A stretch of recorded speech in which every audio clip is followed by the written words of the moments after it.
खड़े खड़े लेकिन मुझे अल्लामा इकबाल का एक शेर याद आ रहा, उसी से अपनी बात शुरू करता हूँ।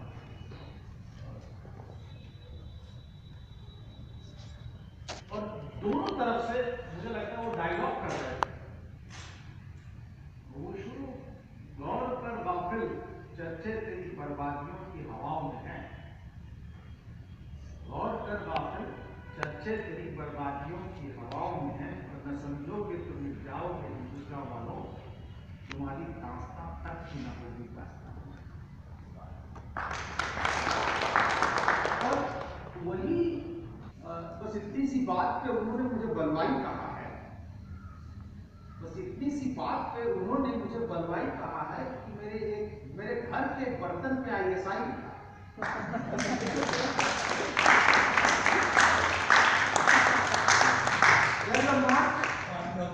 There is a mark of ISI on my utensil, and therefore they have declared me as terrorist.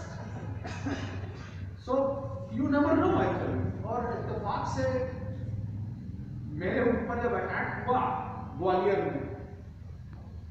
में मैं गया था और लेक्चर था राष्ट्र निर्माण में बाबा साहेब का योगदान, contribution of Baba Saheb Ambedkar in nation building. This was the lecture which I was supposed to deliver in Gwalior, and that too on the platform of Ambedkar Vichar Manch. It was not any other country organization. और वहां पर भाई लोगों ने, भारतीय जनता युवा मोर्चा लोगों ने जो है बाकायदा सुतली वाले बम और गोली और लाठी वगैरह से अटैक किया, खैर बच गए। लेकिन अगर आप राष्ट्र निर्माण की बात भी दूसरे फलसफे से कर रहे हैं, you're talking about an alternative perspective of nation building, even then you are not tolerant. I don't know. So we are definitely in a very, very difficult period. And I'm not very old, but I have lived my at least 40-50 years of life. जब से होश संभाला, I have never had this type of feelings in my life, and that too in a university campus like this. Now, when I speak, I have to really think that when क्या मैं भी declare कर दिया जाऊंगा कि राष्ट्र विरोधी हूं, गाय को बचाने वाले, गाय रक्षक, काउ प्रोटेक्शनिस्ट, गौ रक्षक, उनसे जब आप बात करेंगे तो सीधे बोलेंगे नहीं आप छोड़ दीजिए, चले जाइए। इंसान की जिंदगी, the life of a human being is lesser than the life of a animal. और हम अपने आप को सभ्य कहते हैं। We are calling ourselves as civilization. So we are living in this world which is of course contradictory, and there has been मैंने latest article लिखा था कि India is really facing a paradox of persisting inequality, as you were saying, persisting inequality and contest for equality. Now this paradox is based on very concrete and empirical data. I'm not arguing on the basis of, मैं इसको कपोल कल्पित कथा के तौर पर यहां नहीं बात रहा। इसके there are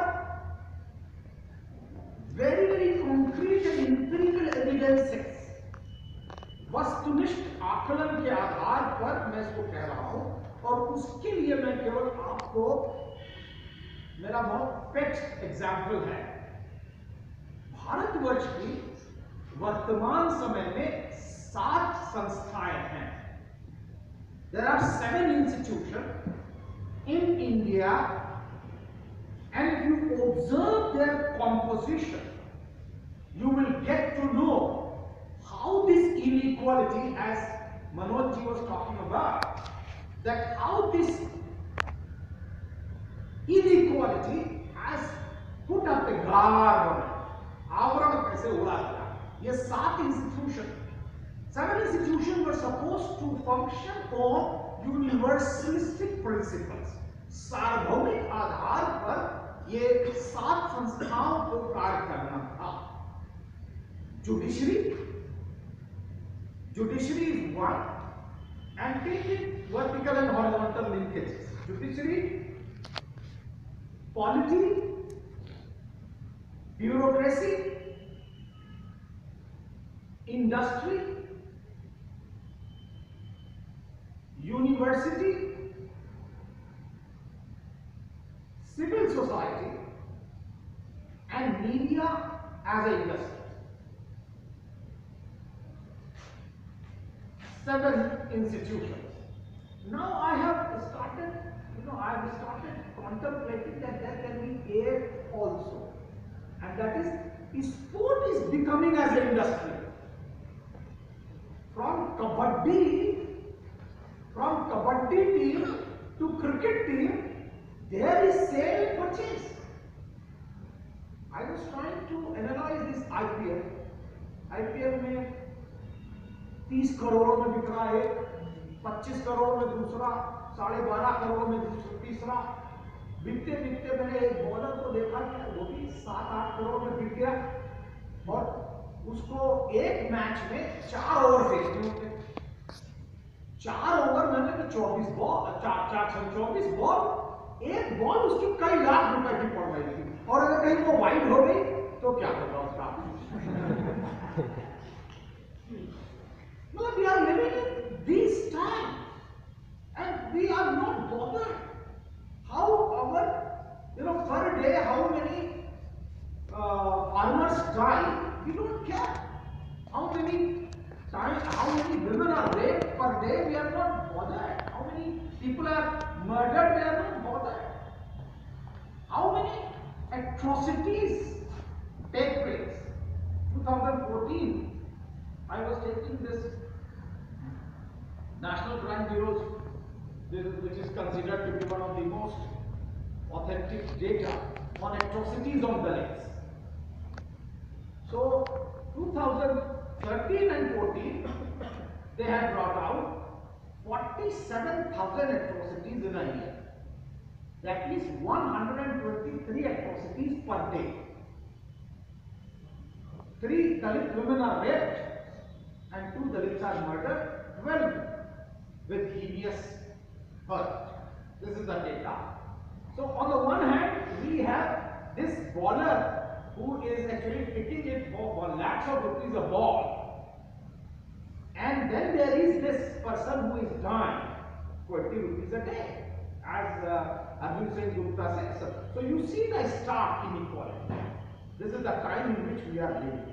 Now that is where I was talking about, that you look to the composition of these 7 or 8.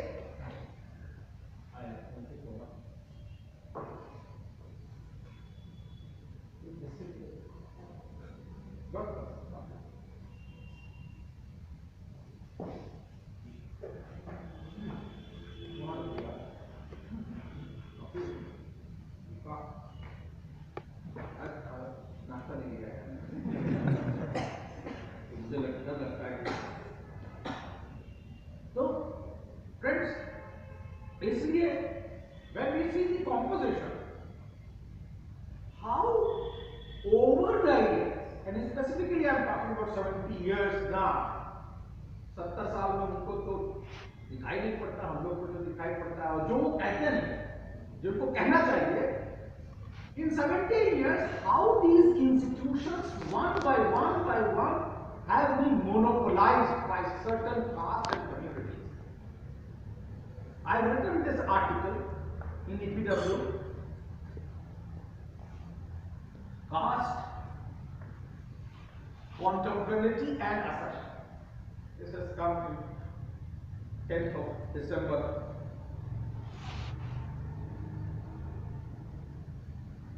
And I've tried to also look into this book, Caste and Democracy in India.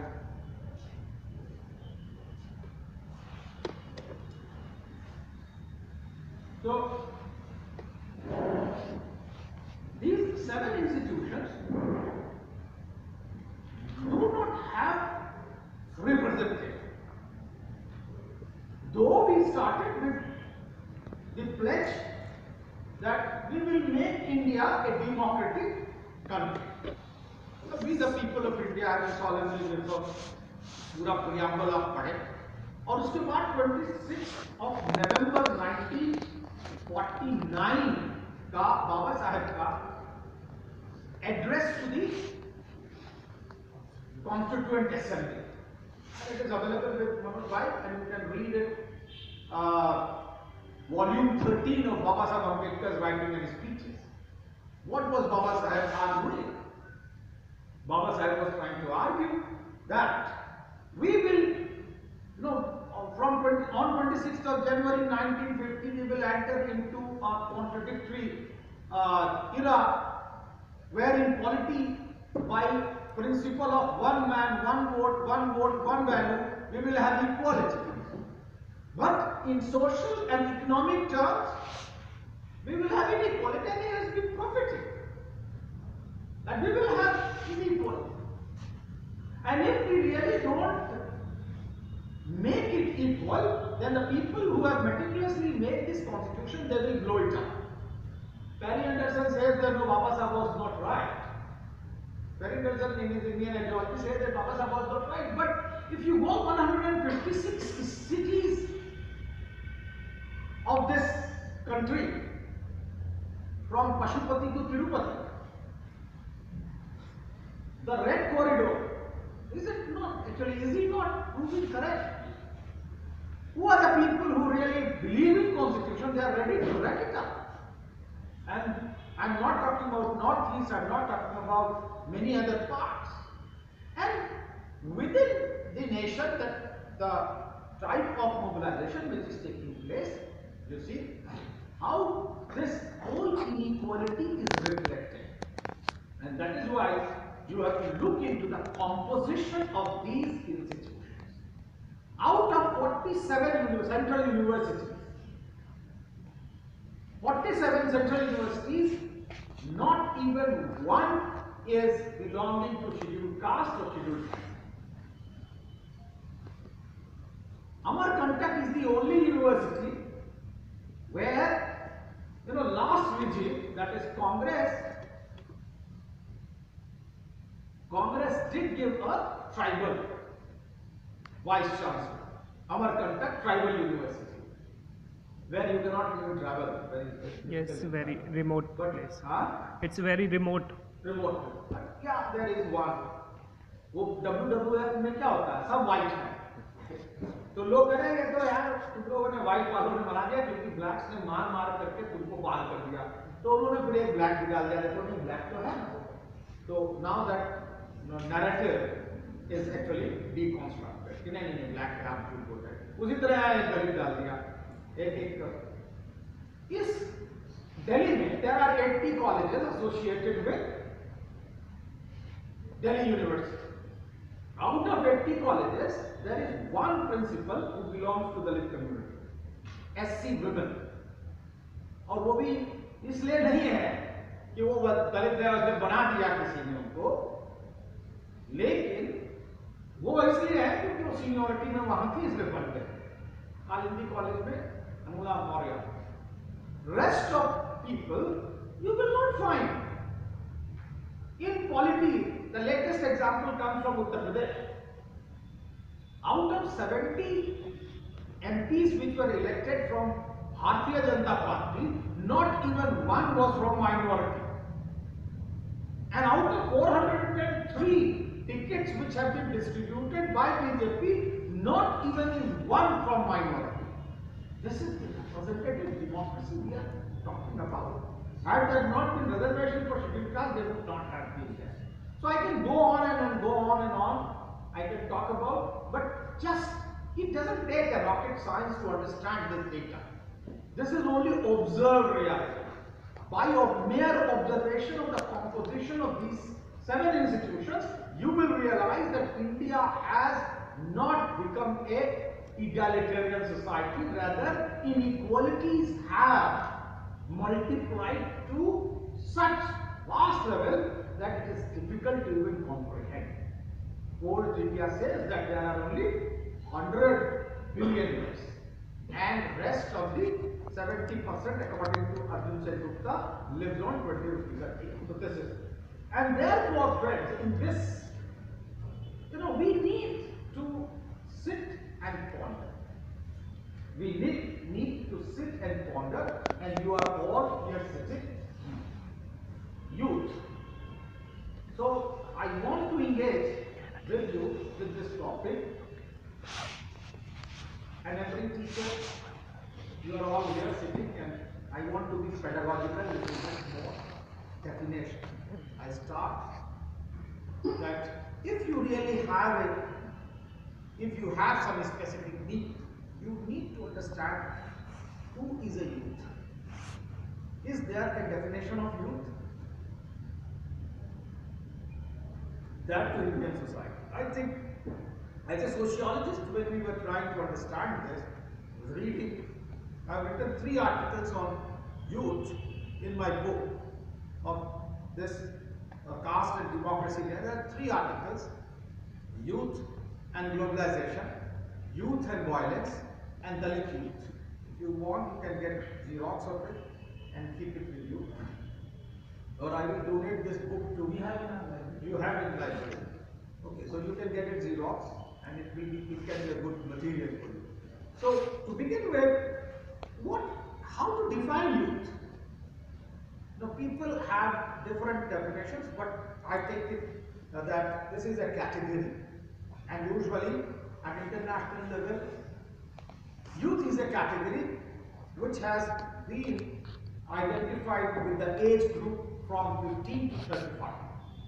This is World Bank definition, this is international definition of youth. So the group with 15 to 35 is considered as youth. But youth cannot be only defined on the basis of age. There has to be some content. केवल उम्र पर आप जो है व्यस्त जो हो जाता है युवा को नहीं परिभाषित कर सकते. इसमें कंटेंट देखना पड़ेगा. How youth can be defined on the basis of content. Now, this age group of 15 to 35, if you see the content, इसके निहित जो मूल्य हैं अगर उसको देखें तो it is basically has immense psychic and physical energy. Youth with this age group has immense psychic as well as physical energy, and therefore it has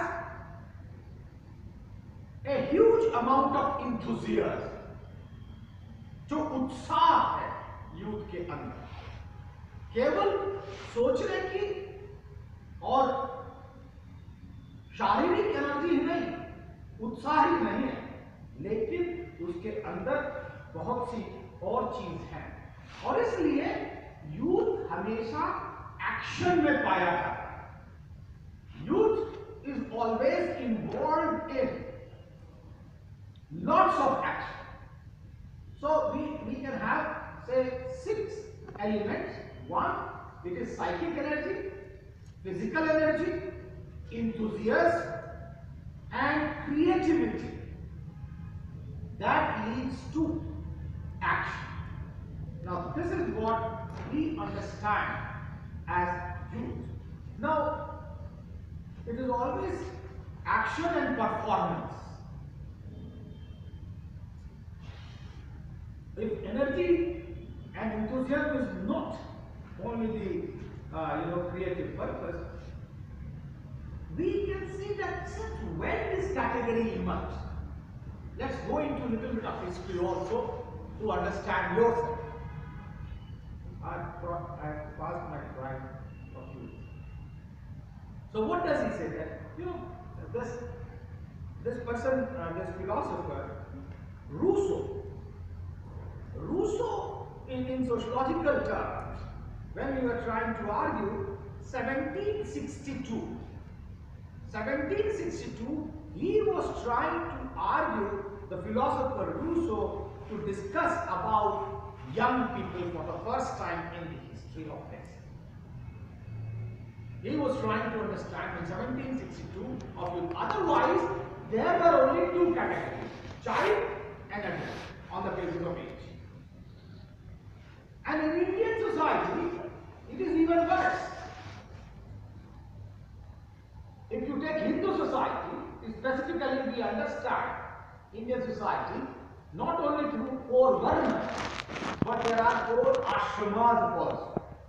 4 ashram. Brahmacharya, brahmacharya के बाद गृहस्थ, वानप्रस्थ and sannyas. I don't know, sannyas doesn't take place much. Even Vanaprastha has a problem. We only have 2 real ashramas now. Brahmacharya and Grihastha. Don't take literal meaning of these. People may say that, look, I should not do it. And I will only point out what Mr. Atal Bihari Vajpayee said. You can understand. Go and Google it. So when we look into this concept of youth in the society, in the West it emerged. And when did it emerge? After the Industrial Revolution. It is said that after the Industrial Revolution, the concept of West started emerging. Why? Because there was role differentiation and division of labor. Role differentiation is a marker of modernity also. आधुनिकता का द्योतक जब आपकी भूमिकाओं का निर्धारण होने लगे, तो स्पेशलाइजेशन होने लगे, तो क्या होता है कि डिविजन ऑफ लेबर बनने लगता है. And when there is division of labor, specialization occurs. And that is where adults, people were given their own job, and people also define job, specific job for youth as well, to the age of 15, 16. And what was that job? That you go and take education. Now why I am calling it's a very, very important category, because this is the category, this is the age where you have little bit of time for leisure. In childhood you do not know what is leisure, but this is the time when you start enjoying your leisure, your own energy, your own capacity, your own capability, without being marked by anyone. Because there is a lot of clandestine interaction taking place. And nobody can mark, I am telling you. You have whatever surveillance you have, nobody can mark you. And this whole energy, psychic, physical enthusiasm is so overpowering that you need that it should be tamed. It has to be channelized. If it is not channelized, then it can go haywire. ये दिशा विहीन हो सकती है अगर इस कल्पनाशीलता, क्रियात्मकता और इस उत्साह को ठीक से पल्लवित और संचित नहीं किया जाएगा, तो यह दुरूह हो सकता है. इसको लोग बाकायदा इसका दोहन कर सकते हैं. They can exploit it, and therefore we need that this energy has to be taken. In Indian society, it did not happen, because we see that in the 4 ashramas there was no stage that there was a youth. People entered in Gurukula and they came out and they directly went into Grahastha. So Grahastha चाहे 15 साल का गृहस्थ हो, चाहे 25 साल का, चाहे 50, गृहस्थ की जो मनोरथ होती है वो नोन तेल लकड़ी के अंदर ही मिलती है। उसके अंदर वो स्वच्छंदता, वो जो एक तरह से क्रांतिकारिता, उस सब का अभाव हो जाता है, क्योंकि उसके सामाजिक सरोकार बदल जाते हैं, उसके इंटरेस्ट बदल जाते हैं। और इसलिए मुझे लगा कि भारतवर्ष के अंदर ब्रिटिश के आगमन के बाद एक नवीन प्रकार की संकल्पना, एक नया सोशल स्ट्रक्चर बनने लगता है। इस्लामिक जो सोसाइटी थी वो भी एक ट्रेडिशनल सोसाइटी थी। तो जब इस्लाम का और भारतीय जिसे कहेंगे हम संस्कृति, उसका जब मेलन होता है तो दोनों ही परंपरावादी संस्कृतियां मिलती हैं। ट्रेडिशनल सोसाइटी के 4 एलिमेंट होते हैं। Traditional society has 4 elements. 1, इसके अंदर हायरार्की होती है। It is a hierarchical system, ऊर्ध्वधरता होती है। दूसरे अंदर इसके अंदर होलिज्म होता है। Holism HOLISM, holism. व्यक्ति जो है, individual is not free agent, he is not on his own, he is part of a larger whole. हमारे भारत के अंदर, हिंदू समाज के अंदर व्यक्ति स्वच्छंद नहीं, वो पार्ट है इसका, या तो जाति का, या तो अपने परिवार का, और या फिर अपने वर्ण का, और या अपनी विलेज का। और इसलिए विलेज के अंदर रहने वाले भाई बहन जो हैं वो भाई बहन, उनमें एक ही विलेज के अंदर रहने वाले शादी नहीं कर सकते। और खाप पंचायत से अच्छा कौन बताएगा? So individual is not a free agent, he is part of a larger whole. That is what holism. Then there is transcendence, or you can say there is continuity. Third element is continuity. You never know when it has started and when it is going to end. We call it in Hindi Sanatan. पता नहीं कब से चली आ रही, इसका कोई और छोर नहीं है, कहां जाएगी कि नहीं जाएगी। और लास्ट है ट्रांसेंडेंस, इस जहां से और भी आगे परलोक, इहलोक और परलोक, ये जो that is different. So traditional society has 4 characteristics: hierarchy, holism, historic continuity and transcendence. Juxtaposed to that traditional society, there are 4 characteristics of modern society. Instead of hierarchy, there is equality. Instead of hierarchy, there is equality.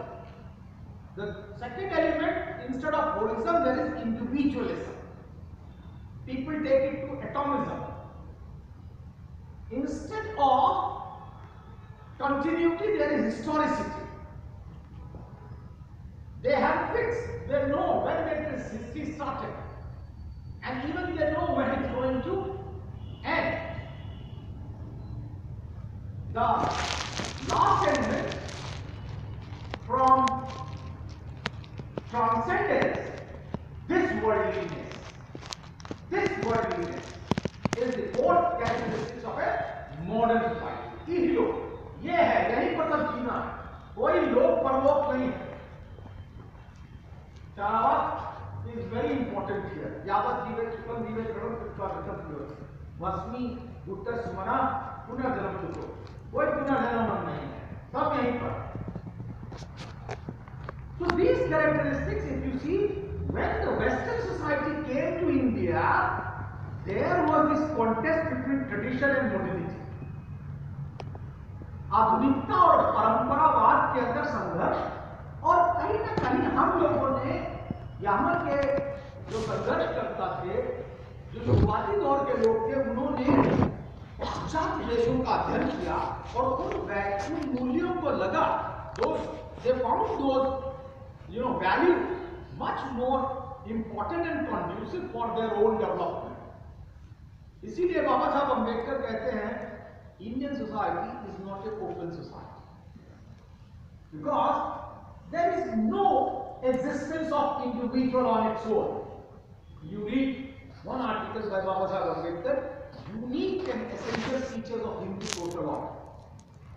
Unique and essential features of Hindu social order. And he is talking about that how Indian society is not an open society. There is no equality, there is no liberty, and there is no fraternity. Now, after the advent of British, we started looking at different institutions, and they introduced different institutions from judiciary, bureaucracy, university, civil society, everything they started. And therefore, the specialization started emerging in India. And after the universities were introduced, after the universities were introduced, we started having atheists. We started having different types of power, and one was this concept of youth power.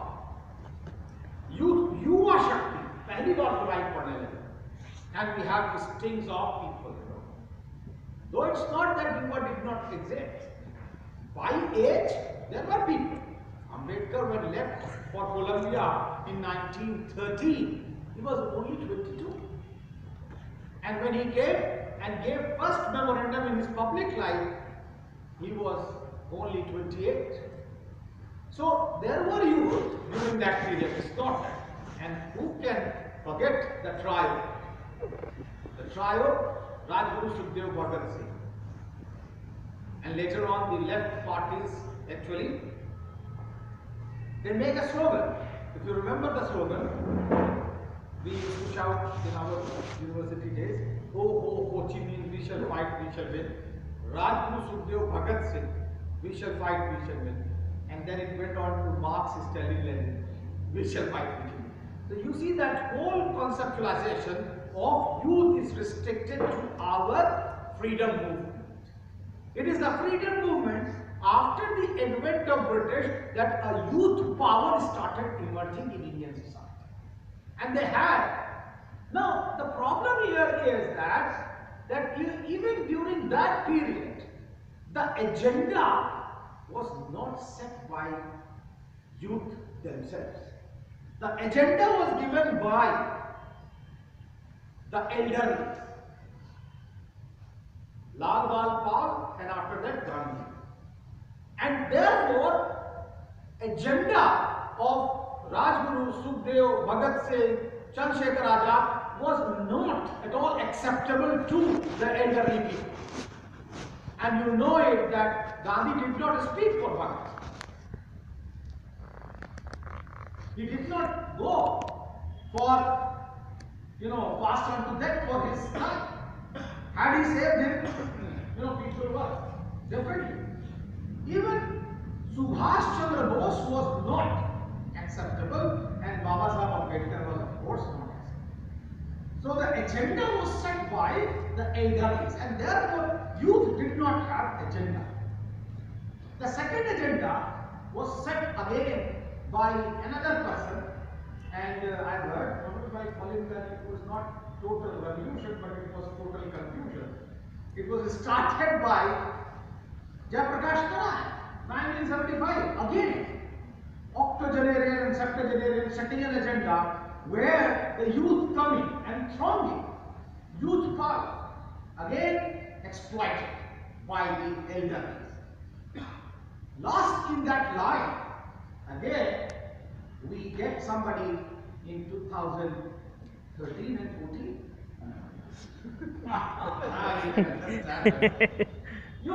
That's why I'm great votary of, there is this methodology in social sciences called historicism.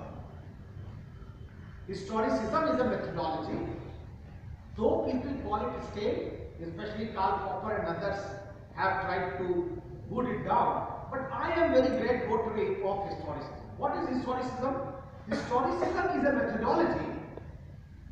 Historicism is a methodology which tells you that by ascertaining the trends, you can ascertain future. By looking the events of the history,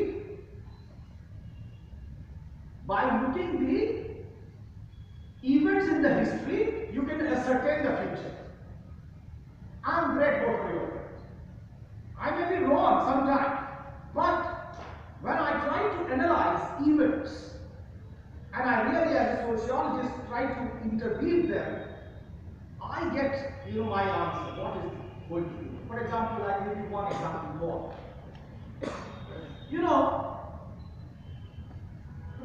It is argued by Max Weber that charismatic personalities emerge in the periods of crisis. जब संक्रमण काल होता है तो चमत्कारिक व्यक्तित्व अचानक उभरता है, लेकिन अगर आप ट्रेंड एनालिसिस करेंगे तो आप ये पाएंगे कि चमत्कारिक व्यक्तित्व उभरता तो है, लेकिन चमत्कारिक व्यक्तित्व बहुत देर तक रुक नहीं पाता। उसकी जो चमत्कारिकता होती है, उसकी जो करिश्मा होता है, वो बहुत देर तक लास्ट नहीं करता। और इसलिए मैं बहुत मुतमईन हूं कि आने वाले समय में भाइयों बहनों का भी जो है चमत्कार बहुत देर तक रुकने वाला है। मित्रों, इसलिए मैं बहुत मुतमईन हूं। और जिस संगठन में वो काम कर रहे हैं, उस संगठन का जब मैं ट्रेंड एनालिसिस करता हूं तो एक बार फिर से मैं कन्विंस हो जाता हूं कि जल्दी रुकने वाला नहीं है। आप देखिए कि उस संगठन के अंदर चमत्कारिक व्यक्तित्व जिसने उस पार्टी को 2 से 84 और 88 तक बनाया, जब प्राइम मिनिस्टर बनने की बारी आई तो उसको एक बार में किनारे कर दिया। बड़ा चमत्कारिक। I am talking about Lal Krishna Advani. He was considered to be one of the very, very, important, charismatic personality who caught the imagination of the whole India through his Rath Yatra. What about what about Vivek? What about Kalyan Singh? Kalyan Singh was a poster boy of BJP when he held demolition of Babri Masjid. And therefore, I am convinced that the charisma of people do not last long, even organizations do not sustain. And therefore, this historicism I am talking about is a very, very important methodology to make sense of history in India. And you can definitely think your future also. What is that trend? Now, in this sense, friends, what I want to argue is that Indian youth doesn't have an independent agenda of its own. But before asking of that, Indian youth is also not a monolithic whole. Indian youth is not a monolithic whole, and my little bit of understanding, I have tried to argue in my book that there are at least 4 types of youth. You can evolve a typology again on historical basis, and historical basis with the historical markers and the contemporary both.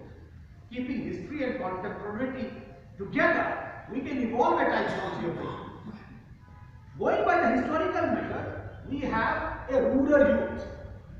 Rural youth, which is because India is still 68% rural, this youth is underinformed. This youth is underinformed. The second characteristics of this youth is that he is bogged down by too much of tradition. Traditional occupation, traditional rituals, and traditional way of farming, traditional way of feudalism. All is basically his ingredients, and therefore this youth has to be informed. This to be given a modern agenda. Otherwise, he will be he will be condemned to live where he is. I have respect, but the value system with which he lives, and you know it, the type of untouchability, the practice of untouchability, the type of exploitation, daily wage earners, the way he exploits, it is all nothing but traditional element. People say we are globalized, but when it comes to one-to-one relationship, are we globalized? We are so much traditional.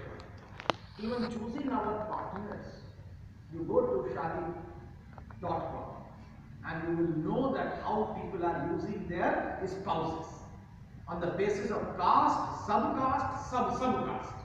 shadi.com, जितने भी shadi.com है, वो पूरा analysis आपको दिखाई पड़ता है. So there is a rural youth, but there is an urban youth as well. Now this urban youth, if you see, most of the time, or majority of them is migrant population. And take example of Delhi. How many of you belong to Delhi indigenous? Just see, this is my people. You can see that. We are all migrants. We all have come here to take education. And many cases there are first or second generation learners. Now, once you migrate from a traditional society, there is always a hangover of traditional elements in you. You are always cowed down by your own, जो आपके पिता, माता, दादा और आपके गांव, समाज, इन सब का जो प्रेशर होता है आपके ऊपर, वो आपको मजबूर करता है to live a traditional life. And therefore, the first generation migrants to youth, the first generation migrant youth to urban center, they are very obedient. They are very obedient. And that their obedience is exploited by the political organizations. Now, in rural area, their obedience is also exploited by revolutionary forces. And that is why, they have become members of PWG, MCC, Nakshabari, all over the rural youth. Because they are all wanting to, just do something for their own society. It is not that they are, straight. They wanted to have an emancipatory agenda for their own society. And they thought that, look, it is not coming from the constitution and therefore we can go from this path. I'm not trying to justify, I'm talking about their understanding of their immediate need. Though the agenda was not set by the youth, but here, who are the people who exploit? The political parties who exploit.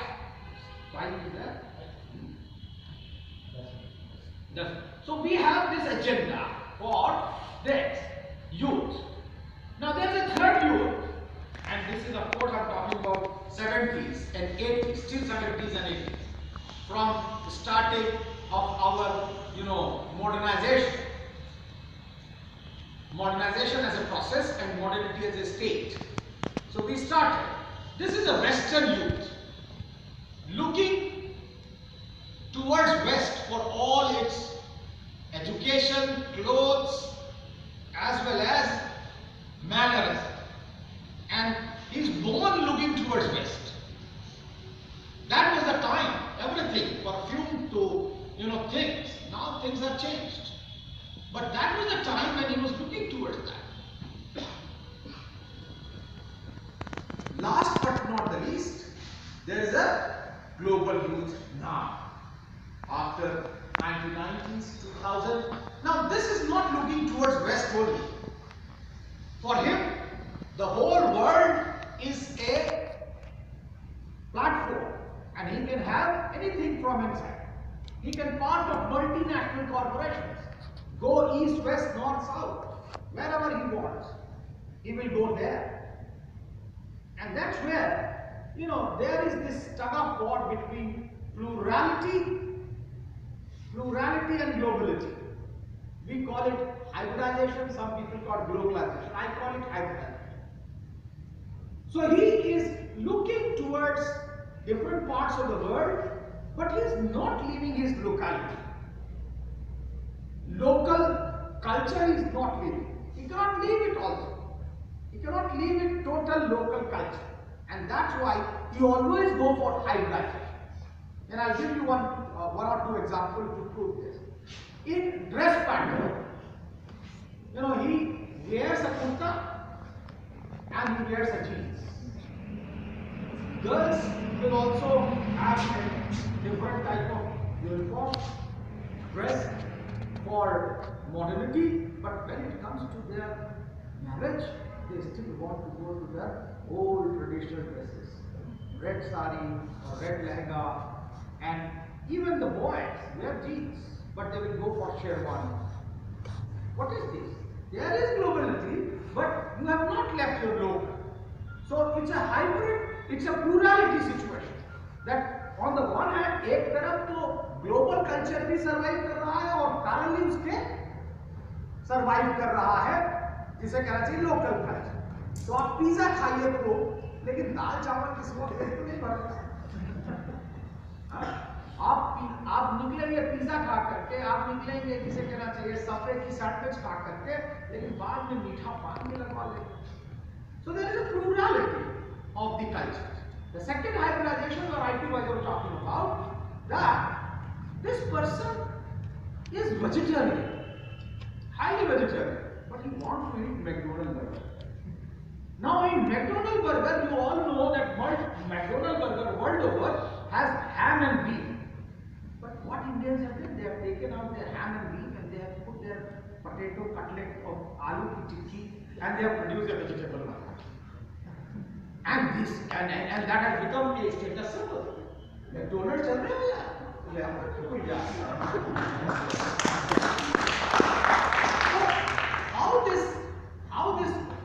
How this globality is the second aspect of this second example is, MTV.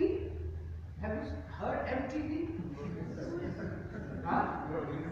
Which is the latest song on MTV you have heard. हमारे समय में my friend was the first person to appear on MTV was Baba Sekar, and he was singing Thanda Thanda Pani, the rap. Now the whole music was Western, but his words were Punjabi. Have you heard about that baby to bid bang ki sara London thumakta? The way the whole culture has been, westernized. The music is pop, the music is classic, for the words are Hindi and Punjabi. And this is reflected in the films, gradual films, the identity of the films in India. They are no more catering to Indians, they are catering to Indian diaspora. You start from, हम लोग के समय में पूरा पश्चिम. Have you seen पूरा पश्चिम? Manoj.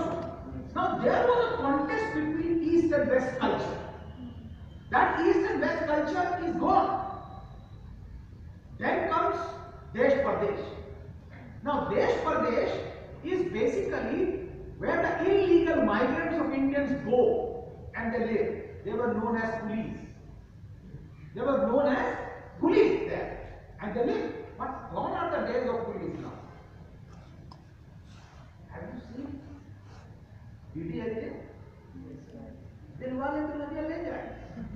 Now what is this? Manoj, it's a profound statement which he is making on diaspora, Indian diaspora. If you see the opening frame of the film, Amrish Puri is holding a white pigeon and he is throwing the pigeon up, and उसका dialogue है, 40 साल हो गए मुझे इन गलियों में रहते हुए, ये गलियां आज भी मेरे लिए उतनी ही अजनबी हैं, मुझे पता नहीं कब स्वीकार करेंगी और मैं पता नहीं कब खुले आसमान में फिर से जिसे कहना चाहिए सांस लूंगा. Now pigeon here is a metaphor. I come from Lucknow, therefore I know little bit more, but कबूतरबाजी Lucknow में ज्यादा होती है. So computer has been used as a metaphor. This woman has written on DDLJ. Patricia Obera has written a long tract, but she could not catch this metaphor. वो metaphor है कि कबूतर चाहे कितनी भी ऊंची उड़ान उड़े, लेकिन ये returns back to it. ये कबूतर की खासियत है और इसीलिए कबूतर पर लोग रिलाई करते थे. गाना बना ना, कबूतर जा जा जा, तो वो इसलिए नहीं था कि तुम जाओ कहीं भी उड़ जाओ, जाओ और लौट कर लाओ, है ना. पहले प्यार की पहली चिट्ठी साजन को दे, जाओ रा, दैट इज नॉट. और एक कहावत है, आप लोग सुनेगा कि तोता चश्म,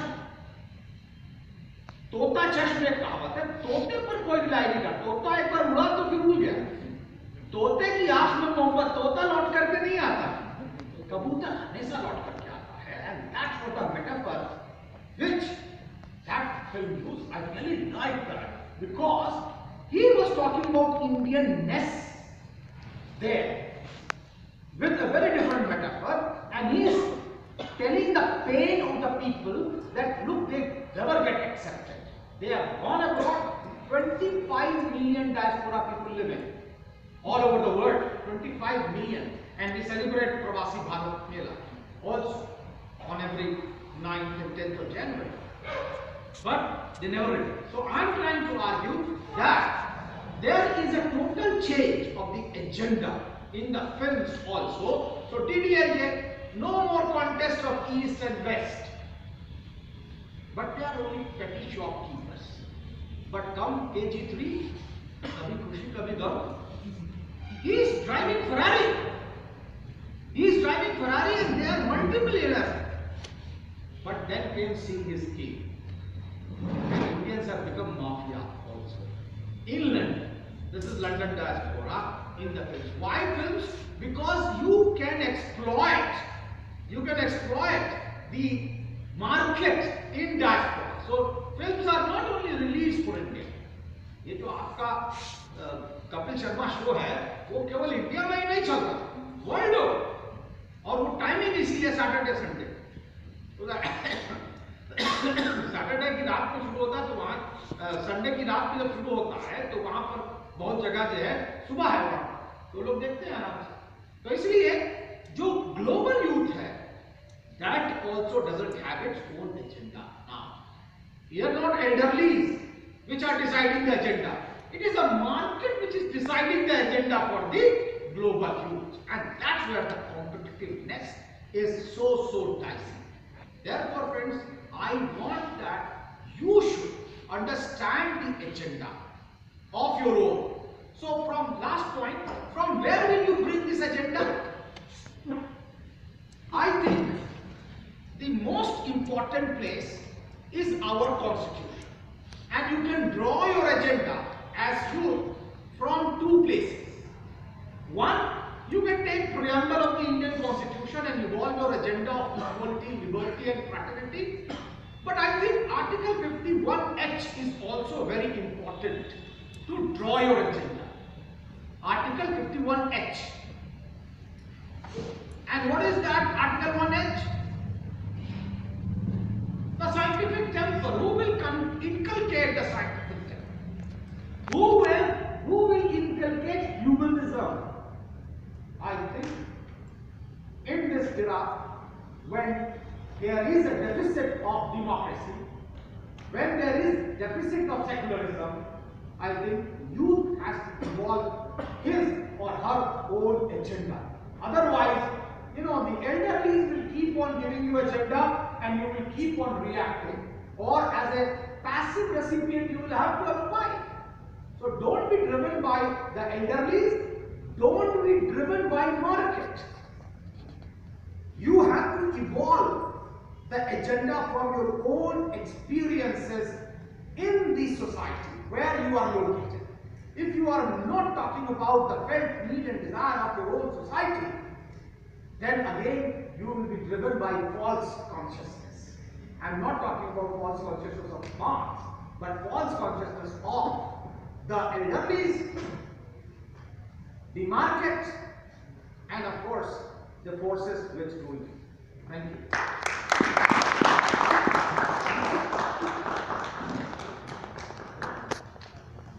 Thank you so much.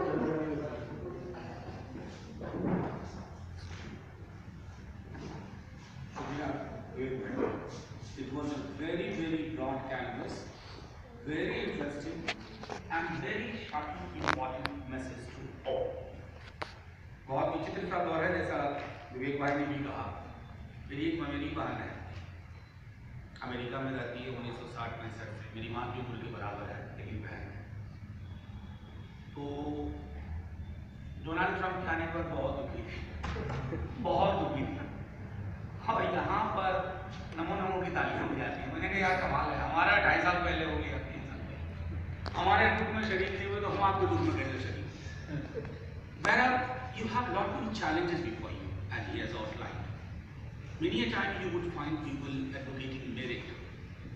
साहब merit की चीजें होनी चाहिए. You must learn to contest these arguments. I'm just adding one line. I have worked enough to realize there is nothing called merit. Merit अगर है तो संसाधन है। और मैं अक्सर अपना उदाहरण देता हूँ लोगों को। मेरे माता पिता दोनों प्रोफेसर थे। बांग्ला लिटरेचर मैंने 6ठी-7वीं क्लास में पूरा पढ़ लिया। ये मेरा मेरिट नहीं था, मेरे पास संसाधन उपलब्ध थे, लेकिन मेरे बरक्स there was this boy who was first generation learner, और मैं बताऊं मैथमेटिक्स में बहुत अच्छा था। He could not cope with the circumstances. पान की दुकान करता, he was a better student. So what brought me here was not my merit, but in the merit of amassed resources with me. So that I think somewhere all of you have to realize. और एक चीज आखिर से पहले, democracy has to be what Baba Sahib said, associated living and conjoint experience. खुद examine करिए कि कितनी हमारी एसोसिएटेड लिविंग और कितनी कंजॉइंट एक्सपीरियंस है। और बीते दिनों मैंने JNU में एक बात कही थी कि पाकिस्तान से लेना देना इस बीच में मना है, लेकिन मैं फिर भी एक ले रहा हूँ।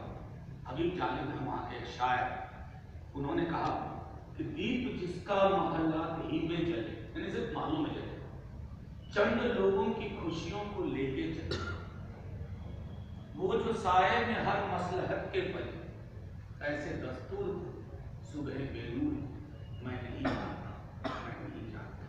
That should be the message for you, for all of you, and don't ever follow any elderly person just blindly, whether it is Vivek bhai or not.